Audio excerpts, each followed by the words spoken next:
Kagulat World.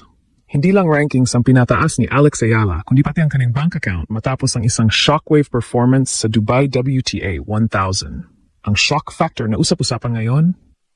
Kumita ang ating 20 anyos na Pinay tennis phenom ng tumataginting na $98,500 US o halos 6 million pesos sa loob lamang ng isang tournament. Boom! Mula sa pagiging qualifier hanggang sa pagpasok sa quarterfinals, pinatunayan ni Alex ng kanyang underdog grind ay opisyal ng nagiging isang golden legacy. Ang dating batang nangangarap lang sa Manila, ngayon ay isa na milyonarya na kinatatakutan ng mga international stars.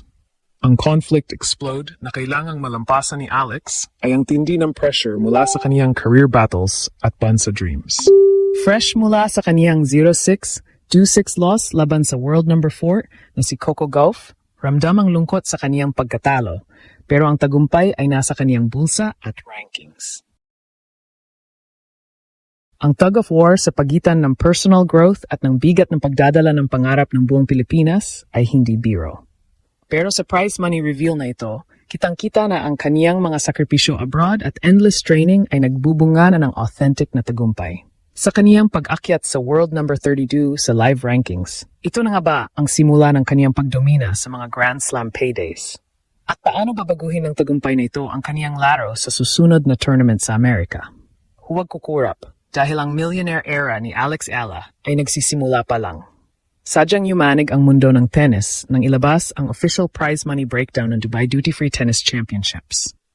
Para sa ating Pinay pride na si Alex Ayala, ang kanyang epic quarterfinal run ay hindi lang nagbigay ng 215 ranking points, kundi isang dambuhalang 98,500 USD na payout. Kung i-convert natin ito sa Philippine peso sa kasalukuyang palitan, aabot ito sa mahigit 5.7 to 6 million pesos. Isang malaking boom para sa isang atletang nagsimula sa qualifier struggles. Ang kaniyang tagumpay ay nagpapatunay na ang tennis ay hindi lang laro ng galing, kundi laro rin ng matinding financial reward para sa mga may pusong palaban. Dito natin nakikita ang authentic na evolusyon ng kaniyang career. Ang kaniyang pagpapatumba kay Jasmine Paolini at Sorana Cirstea ay nagpakita ng kaniyang giant slayer mode. Kahit dumaan sa qualifier rounds, hindi siya nagpatinag hanggang sa mariting ang final 8. Ang payout na ito ay sapat na para makover ang kaniyang travel expenses, coaching team, at training facilities sa Rafa Nadal Academy. Isang malaking ginhawa para sa kaniyang team. Online, ang mga reactions ay sadyang wild. Maraming fans ang nakaramdam ng goosebumps nang malaman ang halaga ng kaniyang kinita na nagsisilbing inspirasyon sa mga batang manlalaro na ang hirap at pagod ay may katapat na tagumpay. Ang global ripple ng balitang ito ay nararamdaman hanggang sa business scene. Highlight ng mga analysts ang skyrocketing value ni Alex bilang isang brand magnet. Dahil sa kaniyang tagumpay sa Dubai, mas maraming international investors ang tumitingin na ngayon sa Asian tennis, lalo na sa Pilipinas. Si Alex ang naging mukha ng underdog success story na nagpapa-inspire sa mga fans worldwide. Ang kaniyang loss kay Coco Gauff ay maaring masakit sa scoreline, pero sa aspeto ng career building at financial stability, si Alex ang tunay na nanalo. Sa kabila ng kaniyang milyon-milyong kinita, hindi may kakaila ang tindi ng conflict na hinarap ni Alex sa court laban kay Coco Gauff. Ang pagkatalo niya ng straight sets ay nagsilbing reality check sa tindi ng competition sa top 10. Pero ayon kay Alex, ang bawat pagkatalo ay isang aral. Ang Pinoy Pride surge ay buhay na buhay dahil imbes na ma-down, lalong nag-rally ang bansa para suportahan siya. Ang libu-libong congrats at cheers sa social media ay nagpapaalala sa atin na mula sa doubt shadows ng kaniyang early exits noong nakaraang taon, ngayon ay nasa shining hope stage na siya ng kaniyang legacy. Ang kaniyang momentum ay lalong tumitindi dahil sa kaniyang pag-akyat sa WTA Live Ranking number 32. Ito ang kaniyang career high at ito ang magbubukas ng pinto para sa mas malalaking tourneys tulad ng Indian Wells at Miami Open. Ang tagumpay ni Alex sa Dubai ay legacy building sa kanyang sariling paraan, one massive payout at a time. Ipinapakita niya na ang atletang Pilipino ay hindi lang basta sumasali, kundi nagdodomina at kumikita sa global stage. Ang kaniyang resilience ay nagpapatahimik sa mga doubters. Habang ang iba ay nakatingin sa score, ang buong mundo ay nakatingin sa kanyang potensyal na maging susunod na Grand Slam champion.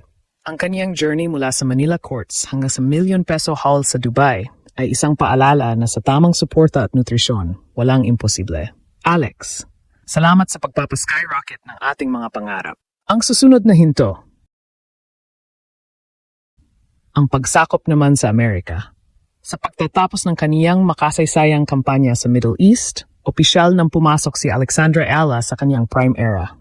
Ayon sa mga pinakahuling datos, ang kaniyang world number 32 ranking ay hindi lang basta numero. Ito ang kaniyang golden ticket para sa mga susunod na Grand Slam tournaments.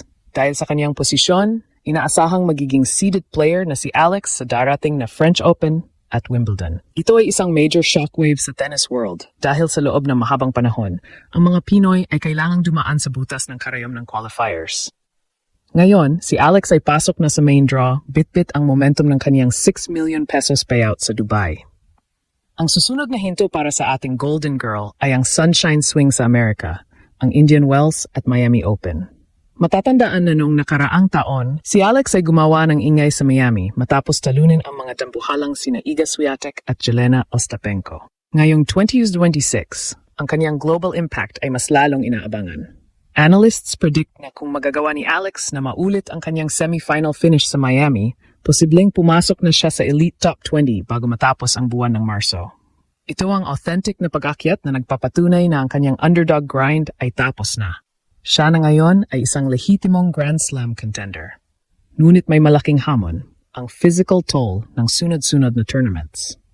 Ang kaniyang coaching scheme sa ilalim ni Joan Bosch ay nakatuon na ngayon sa injury prevention at tactical efficiency. Sa kaniyang naging laban kay Coco Gauff, nakita natin ang gap sa bilis, kaya ang focus ng kaniyang training sa Rafa Nadal Academy ay ang pagpapataas ng kaniyang stamina para sa 3-set marathons.